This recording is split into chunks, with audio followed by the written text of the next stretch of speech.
Hello పిల్లలు, how are you? మీరందరూ బాగున్నారు అనుకుంటున్నాను. ఈ వీడియోలో యేసయ్య చనిపోయి లేచిన తర్వాత ఏం జరిగింది అనేది తెలుసుకుందాం. యేసయ్య సండే చనిపోయి లేచారు. మనం ఈస్టర్ జరుపుకున్నాం, మన అందరికీ తెలుసు కదా. ఆ రోజు కూడా చిన్నగా చెప్పుకుందాం. సండే ఇంకా చీకటిగా ఉండగానే మగ్ధలేని మరియా పెందల కాడే లేచి సమాధి దగ్గరికి వచ్చి, సమాధి మీద ఉన్న రాయి ఎవరో ఒకరు తీస్తే బాగుండు, నేను ఒకసారి యేసయ్యని చూసి యేసయ్య దగ్గర సెంటెన్ ఫ్లవర్స్ పెడదాము, మనం థర్డ్ డే ఎలా వెళ్తాం సమాధి దగ్గరికి అలా వెళ్ళొద్దామని అనుకుంది. అయితే సమాధి దగ్గరికి వెళ్ళగానే ఏం చూసిందంటే, ఆల్రెడీ అక్కడెవరో ఆ బండని తీసారంట, అడ్డుగా పెట్టిన రాయిని తీసారంట. చూసి షాక్ అయింది. అప్పుడు ఏం చేసింది, పరిగెట్టుకుంటా వెళ్ళి ఏసైని సమాధిలో నుంచి ఎవరో ఎత్తుకుపోయారు, ఆయన ఎక్కడున్నాడో నాకు తెలీదు, వెళ్ళి చూద్దాం పదండి అని తీసుకెళ్తుంది పేతుర్ని, సిమోను పేతుర్ని. పరిగెట్టుకుంటూ వచ్చారంట. సరే పరిగెట్టుకుంటూ వచ్చి ఇలా వంగి లోపలికి చూసారంట, అసలు చెప్పేది నిజమా కాదా అని. చూస్తే అక్కడ ఒక క్లాత్ ఉందంట. ఆ క్లాత్ చాలా సాఫ్ట్ క్లాత్ అంట. రాజులు వాడే క్లాత్ లాంటి ఒక క్లాత్ అక్కడ పెట్టేసి ఉంచారంట. ప్లస్ ఏసైకి ఏదైతే చుడతారో క్లాత్, ఆ క్లాత్ కూడా అక్కడే ఉందంట. లోపలికి వెళ్ళి చూసి నమ్మాడంట పేతురు. నమ్మిన తర్వాత సరే ఇదంతా చూస్తున్నారు కానీ ఏసై తిరిగి లేస్తారు, లేఖనాలు నెరవేరుతాయి, ఆల్రెడీ మనకి పాత నిబంధనలో రాసున్నది నెరవేరడానికి ఏసై చేశారు, ఏసయ్య మన కోసం చనిపోయారు, వాళ్ళకి గుర్తు రావట్లేదు ఏసై చనిపోయారని ఇంకా అనుకుంటున్నారు. మరి దేవుడు అంటే చాలా ఇష్టం కాబట్టి అక్కడే ఉండి చూస్తుందంట. ఏడ్చుకుంటూ ఏడ్చుకుంటూ మరియా చూస్తుంది. అప్పుడు వైట్ డ్రెస్ వేసుకున్న ఇద్దరు దేవదూతలు కనిపించారంట మరియకి. ఏసై నుంచిన ప్లేస్ లో ఒకలేమో తల దగ్గర, ఒకలేమో పాదాల దగ్గర ఇద్దరు దేవదూతలు మరియకైతే కనిపించారు. వారమ్మా ఎందుకు ఏడుస్తావమ్మా అని అడిగారంట. అప్పుడు ఎందుకు ఏడుస్తావమ్మా అని అడిగితే, ఏసైని ఎవరో ఎత్తుకుపోయారు, ఆయన ఎక్కడున్నాడో నీకు తెలిస్తే చెప్పు నాకు అని ఆ మరి అడుగుతుంది. అడుగుతూ అడుగుతూ ఇలా వెనక్కి తిరిగి చూసిందంట. చూస్తే వెనకాల ఏసై ఉన్నారంట. అని ఏసై అడుగుతున్నారు, అమ్మా ఎందుకు ఏడుస్తున్నావు, ఎవరిని వెతుకుతున్నావు అని అడిగితే మరియా గుర్తుపట్టట్లేదు. ఏసై తిరిగి లెగుస్తానని ఎన్నిసార్లు చెప్పినా సరే మరియకి ఆ టైంలో గుర్తు రాలేదంట.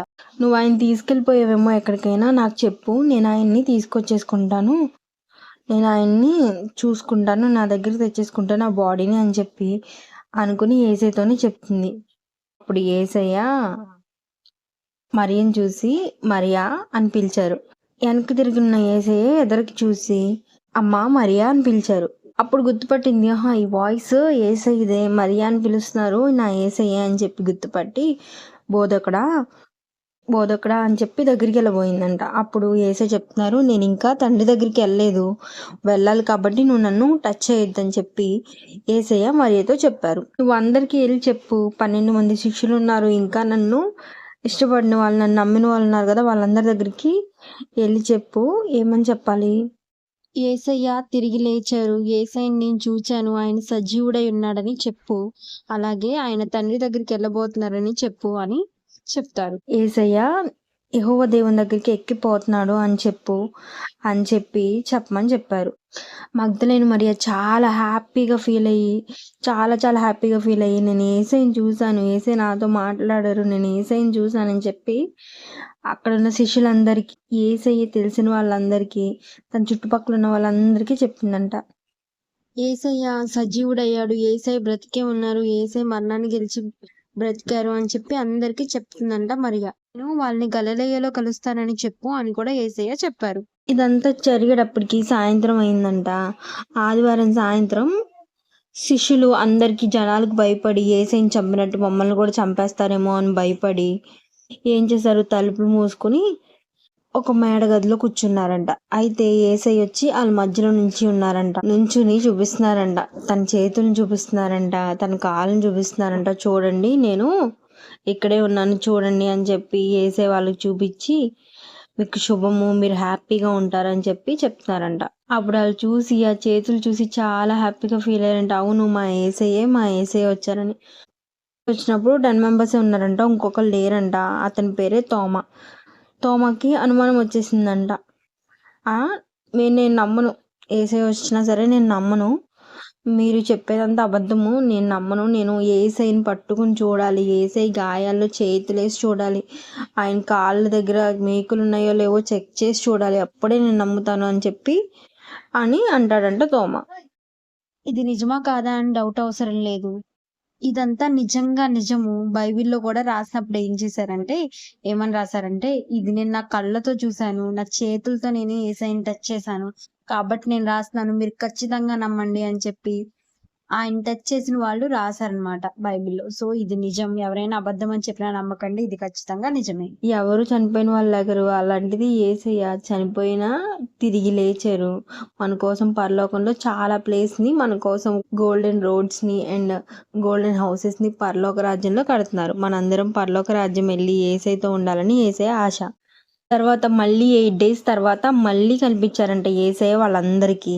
అప్పుడు తోమా ఉన్నాడంట. అప్పుడు తోమాని పిలిచి, తోమా చూడు తోమా నా చేతుల్లో ఏమున్నాయో చూడు అని చెప్పి చేతులు చూపించారంట యేసయ్య. అప్పుడు యేసయ్యని పట్టుకుని చూశాడంట. యేసయ్యని పట్టుకుని యేసయ్య చేతిలో చెయ్యేసి యేసయ్యకైన గాయాలని చూసి నమ్మాడంట తోమ. అప్పుడు యేసయ్య ఏం చెప్తున్నారంటే, నువ్వు చూసి నమ్మేవు, చూడకుండా నమ్మినోళ్ళు చాలా గ్రేట్. చూడకుండా నమ్మినోళ్ళు నా మీద చాలా ఇష్టం ఉంది అని చెప్పి యేసయ్య చెప్తారు. మనం యేసయ్యని చూసామా? చూడలేదు. కానీ యేసయ్య గురించి చదివాము. యేసయ్య గురించి పాటలు పాడుకుంటాం. యేసయ్య గురించి చాలా చోట్ల యేసయ్యని మనం బాగా నమ్ముతాం. సో, అందుకే మనం అంటే యేసయ్యకి చాలా ఇష్టం. ఫస్ట్ అయితే సండే కనిపించారు. మళ్ళీ తర్వాత 8 డేస్ అయిన తర్వాత యేసయ్య శిష్యులకి కనిపించారు. తర్వాత కూడా కనిపిస్తారు. యేసయ్య వాళ్ళ కోసం కుక్ చేస్తారు కూడా. అది నెక్స్ట్ వీడియోలో చెప్పుకుందామా? ఈ చిన్న వీడియోలో మీకు ఏమైనా డౌట్స్ ఉంటే మీ పెద్దవాళ్ళని అడగండి. సరేనా? ఇంకా కొన్ని స్టోరీస్ ఉన్నాయి. మీకు ఖాళీగా ఉన్నప్పుడు చూడండి. ఓకే మరి బాయ్. మీరందరూ సండే స్కూల్కి వెళ్ళారనుకుంటున్నాను.